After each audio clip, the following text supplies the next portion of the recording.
అందరికీ ప్రభు యేసుక్రీస్తు నామములో హృదయపూర్వకమైన వందనాలు తెలియజేస్తున్నాం. ప్రియులారా, ఈరోజు మనం ప్రభు యేసుక్రీస్తు ఈ లోకంలో జన్మించినటువంటి ఓ మహాపర్వదినం క్రిస్మస్ అనే పేరుతో లోకమందంతటా కూడా నవంబర్ 25 నుంచి డిసెంబర్ 25 వరకు క్రిస్మస్ నెలగా ప్రకటించుకొని ఈ నెల రోజుల పాటు అనేక సువార్త కూటాలను నిర్వహించడం, ఎన్నో ప్రభు యొక్క ప్రేమను తెలియజేసే ప్రసంగాలను చెప్పడం, ఇలాంటిది లోకం అంతా జరుగుతూ ఉంటుంది. అయితే ఇక్కడ సమస్య ఏమిటి అని అంటే, కొంతమంది లోకంలో బయలుదేరారు. వాళ్ళు ఏమంటున్నారంటే, యేసు ప్రభు అసలు పుట్టాడా, లేకపోతే యేసుక్రీస్తు నిజంగా డిసెంబర్ 25నే పుట్టాడా అని రకరకాలైన ప్రశ్నలను పుట్టిస్తూ ఉన్నారు. బైబిల్ గ్రంథంలో మత్తయి సువార్త 2వ అధ్యాయము 1వ వచనం, రాజైన హేరోదు దినములయందు యూదా దేశపు బెత్లెహేములో యేసు పుట్టిన పిమ్మట ఇదిగో తూర్పు దేశపు జ్ఞానులు యెరూషలేమునకు వచ్చి. నెంబర్ 1, ఫస్ట్ క్వశ్చన్కి ఆన్సర్, యేసు ప్రభు పుట్టాడు. ఇదేమీ కట్టుకథ కాదు. చాలామంది చెప్తూ ఉంటారు, చాలా కట్టుకథలు ఈ దేశంలో నడుస్తూ ఉన్నాయి. అలా ఏమీ లేకపోయినా కానీ ఏదో ఉన్నట్టుగా, జరగకపోయినా జరిగినట్టుగా రాసుకుంటూ వెళ్ళిపోయారు. ఇది ఎవడో చెప్తే రాసుకుంటూ వెళ్ళిపోయింది కాదు. చాలామంది అంటారు, బైబిల్ కూడా ఎవరు రాశారులేండి, ఆయన శిష్యులే రాశారు కదా అని. అక్కడే తెలుస్తుంది కదా, ఆయన లేకుండా ఆయన శిష్యులు ఎక్కడి నుండి వచ్చారు?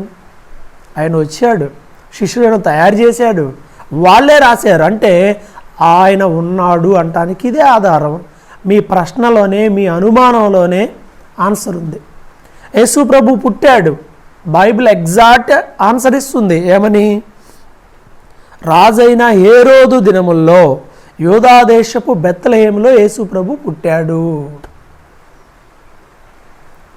ఇంకా లోతుగా మనం వెళ్తే లూకాసు వార్తలో రాయబడినట్లుగా అప్పుడే జనసంఖ్య, కైసర్ ఔగుస్తు, సీజర్ అగస్టస్ అనే చక్రవర్తి ప్రపంచంలో ఆయన పరిపాలన కాలంలో ఆ దేశంలో అంతా కూడా జనాభా సంఖ్య రాయించాలని ఆర్డర్ చేశాడు. నువ్వు దాన్ని పట్టుకోగలిగితే దాంట్లో ఆయన పేరు కూడా ఉంటుంది.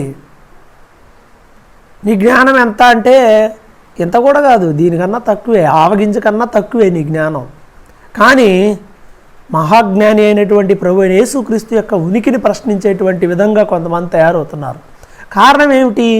ఈరోజు ఫేస్బుక్లో, యూట్యూబ్ లేదా మరే ఇతర సోషల్ మీడియాలోనైనా యేసు ప్రభువుకి విరోధంగా, దేవుని వాక్యానికి విరోధంగా పెడతా ఉంటారు. కారణం ఏమిటి అని అంటే, ఎలాగైనా వాళ్ళు సమాజంలో గొప్ప వాళ్ళు అనిపించుకోవాలి. అలా అనిపించుకోవాలంటే ఒక మహాత్ముడి గురించి మాట్లాడాలి, ప్రపంచం అంతా ఆరాధించేటువంటి వ్యక్తి గురించి మాట్లాడితే మేము సమాజంలో అలా వెలుగులోకి వస్తాం అన్నట్లుగా తప్ప వేరే ఉద్దేశం ఏమీ లేదు. అక్కడ వాళ్ళ చేత కాదు. ప్రియారా, యేసు ప్రభు పుట్టాడు, ఇది వెరీ క్లియర్.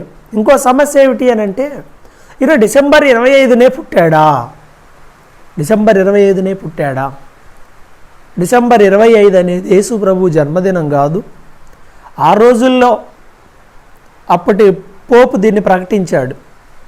డిసెంబర్ 25 క్రిస్మస్ జరుపుకోండి అని పోపు గారు ప్రకటించారు. అదే డిసెంబర్ 25న ఆ ప్రాంతంలో అక్కడ ఒక పండగ జరుగుతూ ఉంది. ఈ సమయాన్ని మీరు క్రిస్మస్ చేసుకోండి అని ఆయన అన్నారు అని ఒక చారిత్రాత్మక కథనం కొంతమంది ఏమో చారిత్రక ఆధారాలతో లేదు ప్రభు ఈరోజు పుట్టాడని కొంతమంది చెప్తా ఉన్నారు. సరే, ఒక విషయం మాట్లాడుకుందాం ఫ్రాంక్గా. అదేమిటి అని అంటే, దాదాపు యేసు ప్రభు పుట్టి ఇప్పటికి 2000 సంవత్సరాలు అవుతుంది.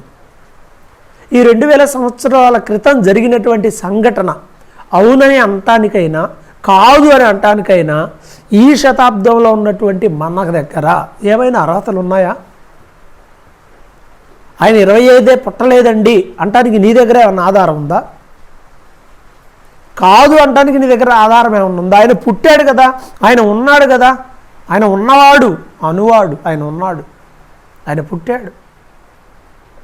ఇక్కడ మనం ఆయన బర్త్డే చేయటంలో చాలామంది ఈ విషయాన్ని తెలుసుకోవడం వల్ల యేసు ప్రభు జన్మదినోత్సవం కాదు మనం జరుపుకునేది. క్రిస్మస్ అంటే క్రీస్తుని ఆరాధించుట.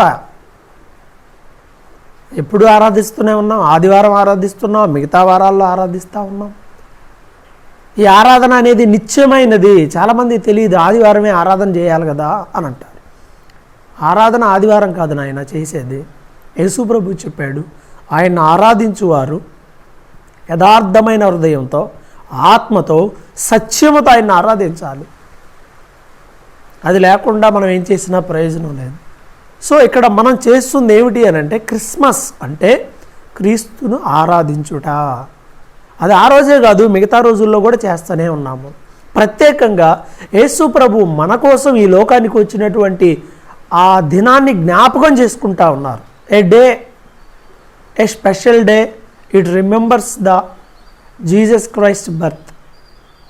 యేసు ప్రభు యొక్క జన్మదినాన్ని ప్రత్యేకంగా ఓ దినం జ్ఞాపకం చేసుకునేటువంటి ఓ ప్రక్రియ ప్రారంభమైంది. అనాదిగా అది అలా వస్తూ ఉంది. విచిత్రం ఏంటంటే దీనికి క్రైస్తవుల్లో కొంతమంది వ్యతిరేకంగా ఉండటమే విచిత్రమైన పరిస్థితి. బైబిల్ ఏం చెప్తుంది? చావు మూలముగానైనా సరే, బ్రతుకు మూలముగానైనా సరే, మీరు ఏ పని చేసినా ఆయన్ని ప్రకటించండి, ఆయన మహింపరచండి అని.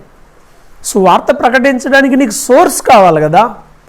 ఈ విధంగానైనా సువార్తను ప్రకటించుకోవడానికి ఒక అద్భుతమైన అవకాశం వచ్చిందని తలంచకుండా దీని మీద ఏవేవో అభండాలు వేసి, లేదా ఈ క్రిస్మస్ పేరు మీద ఏవో రాజకీయ సంబంధమైనటువంటి విమర్శలు చేసేటట్టుగా దీని మీద కూడా చేయడం, ఇది చాలా తప్పైంది. క్రైస్తవులైనటువంటి వారు, క్రైస్తవ నాయకులైనటువంటి వారు దీని విషయంలో వదిలేసేయాలి. ఇలా ఉండకూడదు. అది కరెక్ట్ అయిన పద్ధతి కాదు. సువార్త ప్రకటించడానికి నవంబర్ 25 నుంచి డిసెంబర్ 25 ఎంత ప్రాముఖ్యమైనవి ఒకసారి ఆలోచన చేసావా? మామూలుగా మైకులు పెట్టి ప్రార్థనలు చేస్తూ ఉంటే సహజంగానే ఎన్నో ఇబ్బందికరమైన పరిస్థితులు వస్తూ ఉన్నాయి. అలాంటిది ఈ 25 నుంచి డిసెంబర్ 25 వరకు కొన్ని ఏరియాల్లో అయితే మైక్ పెట్టి ప్రార్థన చేస్తే పోనీ లేదు, క్రిస్మస్ నెల కదా అని అన్యజనులు కూడా గౌరవించేటువంటి పరిస్థితిలో ఉన్నారు. అన్యజనులు వీళ్ళు గౌరవిస్తూ ఉంటే మరి నీకేమైంది? క్రైస్తవుడు అయి ఉండి, క్రైస్తవ సేవకుడు అయి ఉండి ప్రార్థనకి వెళ్తూ ఉంటే నువ్వు కూడా ఈ క్రిస్మస్ ఉందా లేదా బైబిల్లో చూపించండి. యేసు ప్రభు పుట్టాడు, నీ బైబిల్లో ఉందా? నా బైబిల్లో ఉంది. మత్తయి సువార్త 2వ అధ్యాయంలో ఉంది, 1వ అధ్యాయం చివరిలో ఉంది, 2వ అధ్యాయం ప్రారంభంలో ఉంది, లూకా సువార్త 2వ అధ్యాయంలో ఉంది. ఇంకా బైబిల్లో ఎన్నో లేఖనాలు ఉన్నాయి. ఆయన ఉన్నాడు కదా, ఆయన పుట్టాడు కదా, నువ్వు ఆయన్ని ఎలా మహింపరచాలి, ఆయన్ని ఎలా ఆరాధించాలి, ఆయన్ని ఎలా ప్రకటించాలి, ఈ విషయాల మీద కాన్సన్ట్రేట్ చేయాలి. కానీ ఆయన పుట్టాడా లేదా, ఆయన డిసెంబర్ 25నే పుట్టాడా? ఎందుకండి ఇలాంటి విపరీతమైనటువంటి వాదములు? అపోస్తులుడైన తిమోతికి పౌలు గారు ఎప్పుడో చెప్పాడు, ఈ విపరీత వాదములకు దూరముగా ఉండము. నీ పని నువ్వు చేసుకునేటప్పుడు నీకు 25 అయితే ఏమి, 35 అయితే నీకేమి? ప్రియమైన వారలారా, ఆలోచించేద్దాం. మనం బైబిల్ గ్రంథాన్ని పక్కన పెట్టి లోక సంబంధమైనటువంటి విషయాలు, అంశాలు, లోక సంబంధమైన వాదనలకు పోయే అంశాలు, ఇవన్నీ ఎవరిని మార్చలేవండి. ఎవ్వరు కూడా వీటిని చూసి మారరు. ఈ నిరూపిస్తే వాడు మారతాడు అనడానికి లేదు, మారడు కూడా. హృదయానికి సంబంధించింది పాపక్షమాపణ, మారు మనసు, రక్షణ, జీవితం, ఇవన్నీ ఎలా కలుగుతాయంటే వాక్యం వినటం వల్ల విశ్వాసం కలిగింది. వాక్యాన్ని ప్రకటించాలి. వాక్యాన్ని ప్రకటించకుండా విపరీతమైన వాదాలను ప్రకటించడం వల్ల ప్రయోజనం ఏమిటి?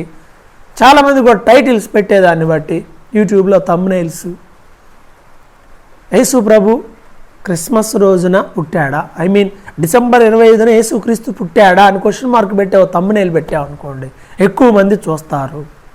What is the use? యూట్యూబ్లో మేము కూడా దేవుని వాక్యాన్ని అందిస్తూ ఉన్నాం. మా లక్ష్యం వ్యూస్ను సంపాదించాలని. వ్యూస్ కోసం నానా బాధలు పడుతుంటారు కొంతమంది.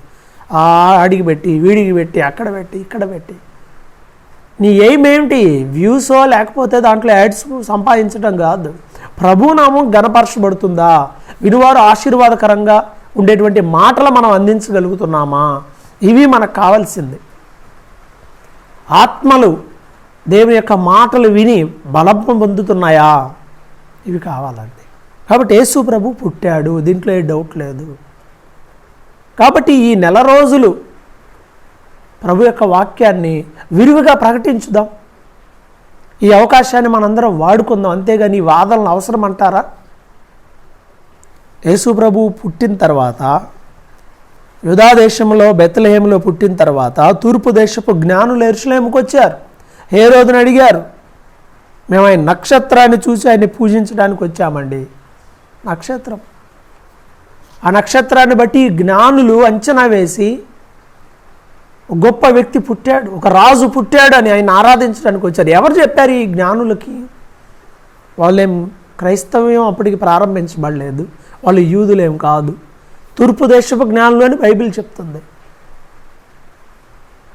వాళ్ళకి ఎవరు చెప్పారు? వాళ్ళ జ్ఞానం. నీకు నిజమైన జ్ఞానం ఉంటే, నీకు నిజంగా బుద్ధి బుర్ర ఉంటే ఆయన పుట్టాడని ఒప్పుకుంటావు.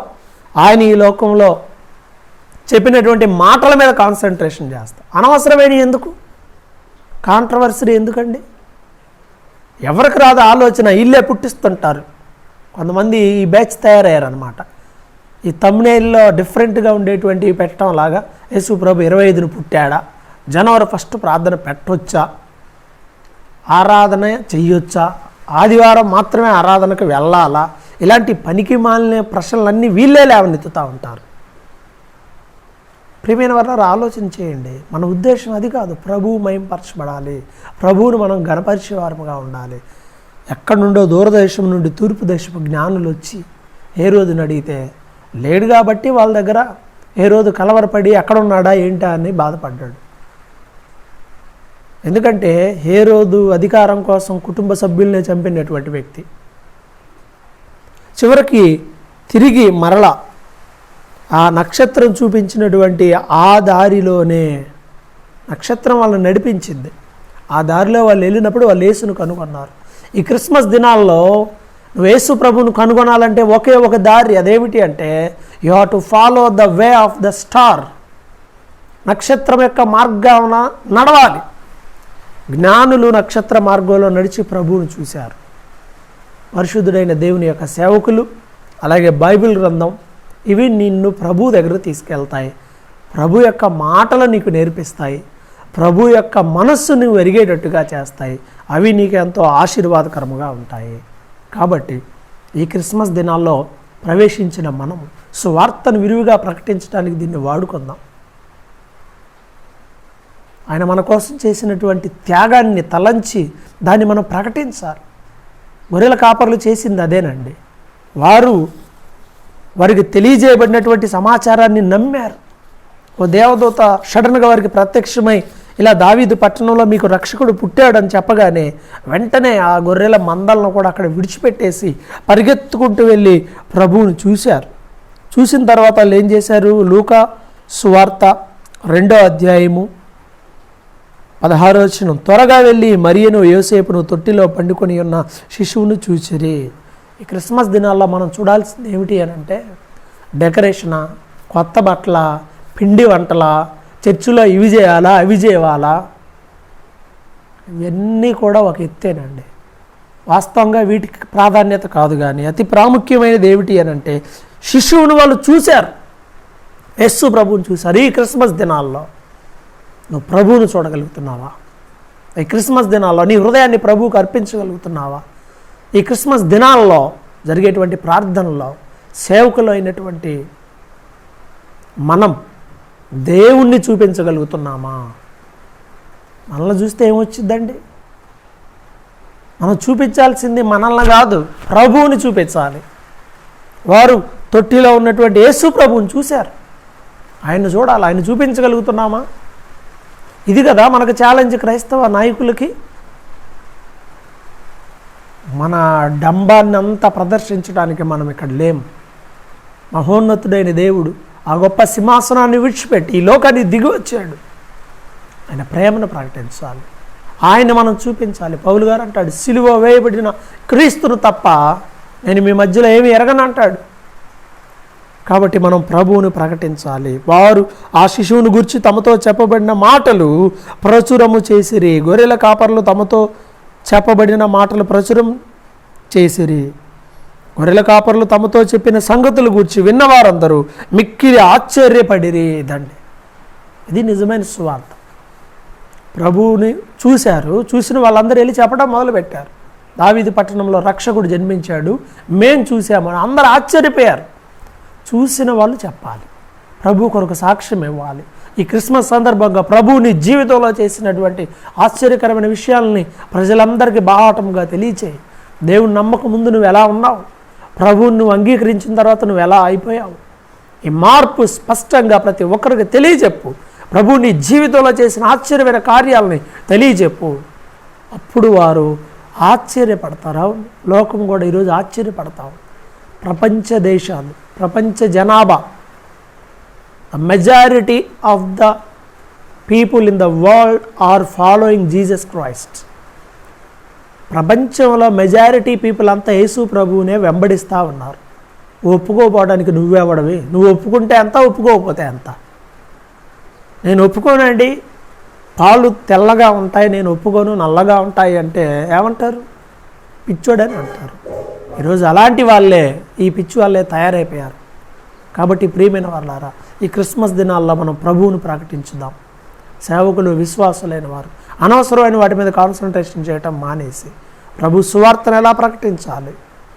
ఆర్భాటాలు, హంగామా, అవి కాదు, ఈ డాన్సులు లేకపోతే ఇంకా ఏవో, అవన్నీ చిన్నపిల్లలకి it's big entertainment and joy. అది చిన్నపిల్లలకి, పెద్దవాళ్ళకి కాదు. అది చిన్నపిల్లలకు మనం దాన్ని అందించడంలో తప్పేమి లేదు. కానీ అతి ప్రాముఖ్యమైనటువంటి యేసుని, ఆయన ఎందుకు ఈ లోకానికి వచ్చాడనే విషయాన్ని మనం వాళ్ళకి పరిచయం చేయాలి. అది నిజమైన క్రిస్మస్ యొక్క ఉద్దేశం. దాదాపు 2000 సంవత్సరాలైంది ఆయన వచ్చి. ఆయన ఇప్పుడు పశువుల తొట్టిలో లేడు. ఆయన మన కొరకు సిలువనెక్కి చనిపోయి తిరిగి లేచి పరలోకంలో మన కోసం ప్రార్థన చేస్తున్నాడు, మనం మారాలని.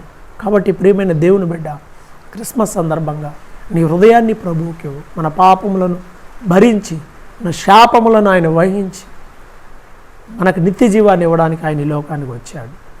దాన్ని గ్రహించుకొని పాప జీవితాన్ని విడిచిపెట్టి ప్రభువు కొరకు జీవించు. ఈ క్రిస్మస్ ఆనందం సమృద్ధిగా దేవుడు మీకు ఇస్తాడు.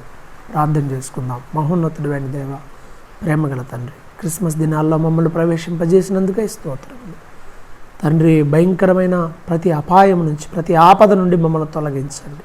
మీ సువార్తను ప్రకటించడానికి మరి ఎక్కువగా ద్వారములు తెరవండి ప్రభు. ఈ దినాల్లోనే ఎన్నో గొప్ప ఉపద్రవాలు మాకు కనిపిస్తూ ఉన్నాయి.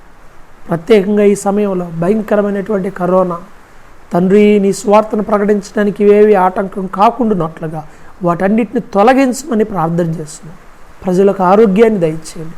ఈ పరిశుద్ధాత్మ శక్తి సహాయాన్ని ప్రతి ఒక్కరికి సమృద్ధిగా దయచేయండి. అనవసరమైన వాదములు, అనవసరమైన విషయాల మీద ప్రాముఖ్యతను పెట్టడం అనే వాటిని తొలగించి నీ నామానికి మహిమ తెచ్చుకునే విధంగా క్రైస్తవులందరినీ కూడా నీ సత్య మార్గంలోనికి నడిపించమని యేసు క్రీస్తు నామంలో ప్రార్థిస్తున్నాం తండ్రి, ఆమేన్. విశ్వాసయాత్ర అనే ఆధ్యాత్మిక కార్యక్రమం మీకు ఆశీర్వాదకరంగా ఉంటే మీ స్నేహితులకు తెలియచేయండి. దేవుడు మీకు సహాయం చేయనుగాక.